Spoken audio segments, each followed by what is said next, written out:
After a miraculous win at Soldier Field, the Fire will be traveling to Massachusetts to attempt to keep their winning spirit alive. So load up your muskets and stand in formation, friends, because the Fire will be going to war against the New England Revolution. And I'm here to talk to you about it. You're watching Firewatch FC.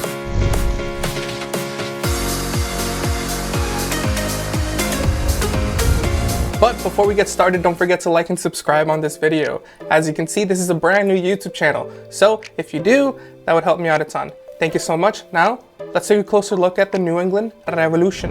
The last time we saw the Revs, both the Chicago Fire and the New England Revolution were desperate for a victory, given their recent struggles. The Fire, enduring a frustrating 6-game winless streak, were under the guidance of interim head coach Frank Lopez, hoping to finally turn their fortunes around. Meanwhile, the Revolution had plummeted from 2nd to 5th place in the standings, grappling from the fallout from the resignation of their head coach, Bruce Arena, due to, and I quote, insensitive remarks from the coach himself.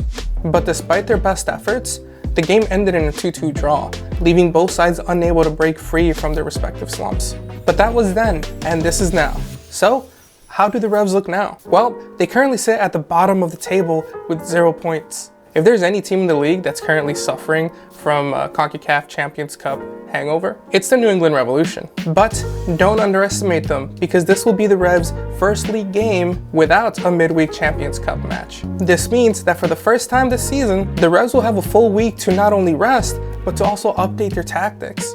I want you guys to keep in mind that the last 4 matches could be the result of just schedule congestion. As I've said before, MLS roster rules don't favor multiple competitions, so prioritization is a must. And from what it looks like, the Revs are prioritizing the Champions Cup. So with the Revs finally having some breathing room, they'll most likely take this opportunity to get some points in the MLS. And if we look at it from their point of view, the Fire matchup is probably viewed as the easiest one they've had this season.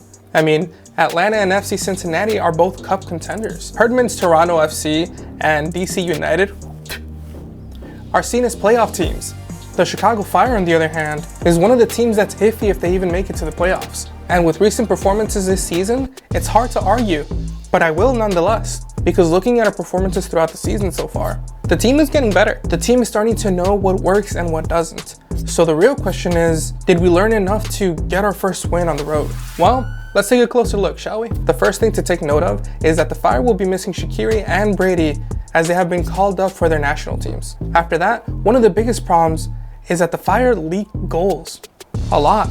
We have a decent enough back line, but clearly not enough to stop goals from going in, especially now that we're not gonna have Brady in between the sticks. And as we all know, MLS teams are defined by their DPs, so you'd think not having Shaqiri there is a big loss. But you'd be wrong. You see, Shaqiri has been lackluster since he arrived at the start of the 2022 season. And at the start of the 2024 season, it's been more of the same. And as we know by now, Shaqiri does not defend. So with his absence, the Fire will probably be defending better. Most likely, Gutierrez would be in that 10th spot. He's not an amazing defender. He's a small boy. Honestly, I'm a little surprised that the win on St. Paddy's Day didn't send him flying. But applying defensive pressure where there wasn't any before is gonna be a huge help. With him applying pressure up in the front, this should free up one of our CDMs to be more attack-minded and the other more defensive. My pick would be keeping Acosta back for defense, kind of like a destroyer, and bring up Herbers to be more of that box-to-box midfielder that he's been clearly trying to be this year. But as you can see, I am not Frank Lopez. I don't know what he's gonna do. And honestly, it doesn't really matter what he does. Okay, what matters is the result here. And the result that we're looking for is a win. We are looking for a 2-1 win against the New England Revolution. That's what I think is gonna happen, and honestly, that's what I feel needs to happen. The New England Revolution is gonna come out and play. They need the points just as much as we do. So it's really just a battle of will, and I have to imagine that our will is stronger. One thing that I would like to see in this game, however, is for us not to bunker when we're ahead in the last 20 minutes. I think it's very clear, we're just not good at it. That's not our thing. We do not know how to defend in the last 20 minutes. We just don't. I don't know what it is. So we have to replicate what we did against CF Montreal. That means, and I can't believe I'm saying this, doing the 3-5-2 against them in the last 20 minutes. I know, sounds kind of crazy, but I really think this is what we have to do. We can't defend, but what we can do is keep attacking and not letting off the gas towards the end of the game. So yeah, bring back the 3-5-2 at the end of the game with the understanding that we're gonna keep attacking at the end of the game. That is the way forward. Okay, Okay, when everyone's all tired, you sub in all of your strikers and try to do something crazy.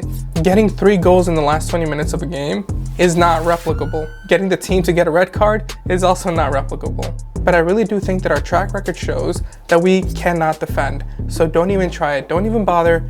Just keep attacking towards the end. Ramp it up to 11 and hope for the best. But that's just what I think. Now, I'll throw it back to you guys. How do you guys think the Fire will do against the Rebs? Do you think Lopez will bring the 3-5-2 at the end of the games? Do you think a win on the road is too unrealistic? Or maybe you just thought I got something wrong. Whatever it is, sound off in the comments down below. I'd love to hear your thoughts. And of course, 97 till forever.